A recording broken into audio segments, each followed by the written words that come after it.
And the final fight on the docket for week 8 is Vitor Costa and Damien the Baby Yaga Penis.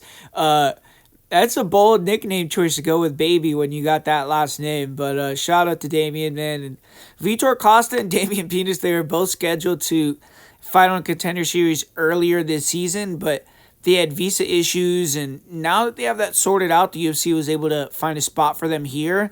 And they weren't originally supposed to face each other, but I'm sure they're happy to just keep on this season of the Contender Series and have a chance to get in the UFC. For Vitor Costa, he's 8-1, and he's approaching his prime. He's 25 years old. He had a tough go for his pro debut with Cesar Almeida, who's now in the UFC, world-class kickboxer. Got knocked out in that one, but since then he's taken 8 straight victories. He's currently the Jungle FC champion. Strong resume. His wins over opponents with good records. He won on LFA as well, and he hasn't lost in over 4 years. For Damien Pinas, he's 23 years old. He's 7-1. He trains out of Novo União, taken all 7 of his opponents out. His one loss, he got DQ'd, so he really only has a loss due to a technicality, and he knocked that guy out too. But levels of competition for Costa is really low.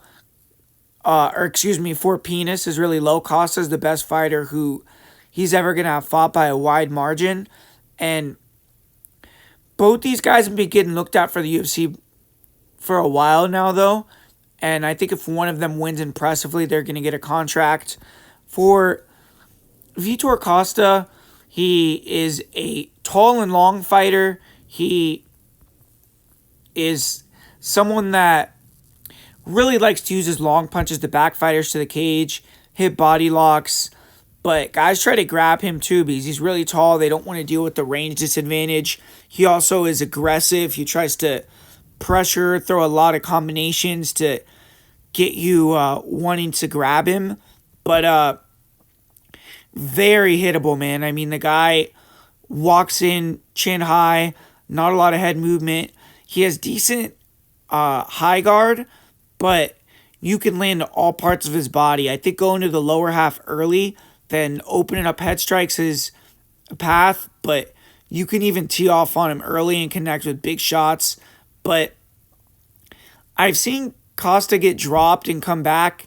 He definitely has heart. He'll march you down even if you're hurting him and still try to force you into a mistake. And he's improving his hand speed. He's improving his pocket awareness, but still he's reckless, bad head movement. And in his last couple wins where he's been fighting these smaller guys, I think he didn't really respect the power. So he was aggressive, and he has to be a little more composed versus higher level opponents. But once on top, Costa is not like elite, but he's good at finding the guillotine. He'll jump guard for it. If you shoot on Costa, he snatches the neck. And most of the control I've seen from Costa has been holding guys against the fence. But his last few fights, he's just made it a brawl in round 1 and got in the finish. So he's fallen in love with the striking a little bit. His cardio is decent. I mean, I was able to find the fight where he won via split, not in the LFA, but before that in a smaller promotion.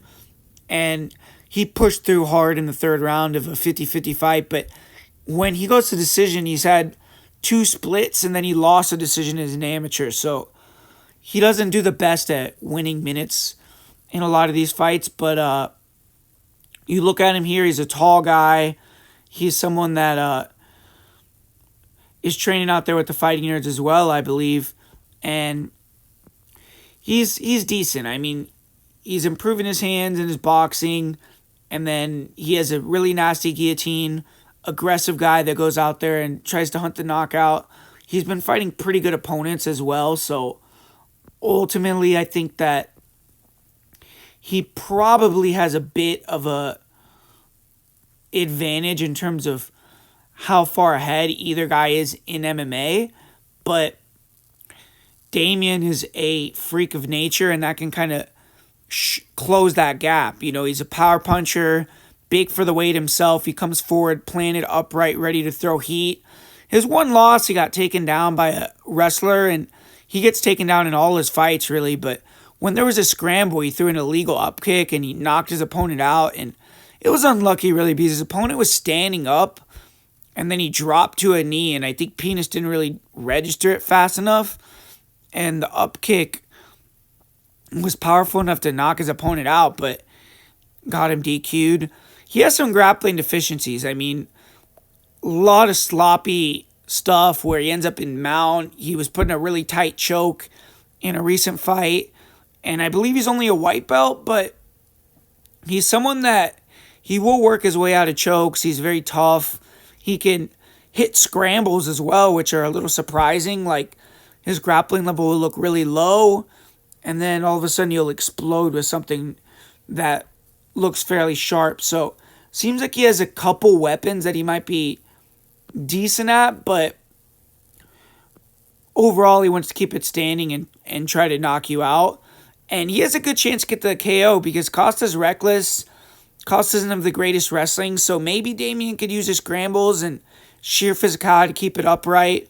But I think if Costa can get him to the ground and create some scrambles, I think he could find the neck. I think he's overall more skilled. So I'm going to pick Costa via sub in the first or second here. But this is a pretty competitive fight. I think it could go either way. Costa's more experienced. He's fought better guys at this point. So I'm going to say sub round 1 for Costa. And you look at him here, Damien, been in Vegas for a little while now. I mean, the guy's a freak of nature. You can see him right there. He's just a really built-up, strong guy. But, you know, I just don't know exactly how good he is. And I feel like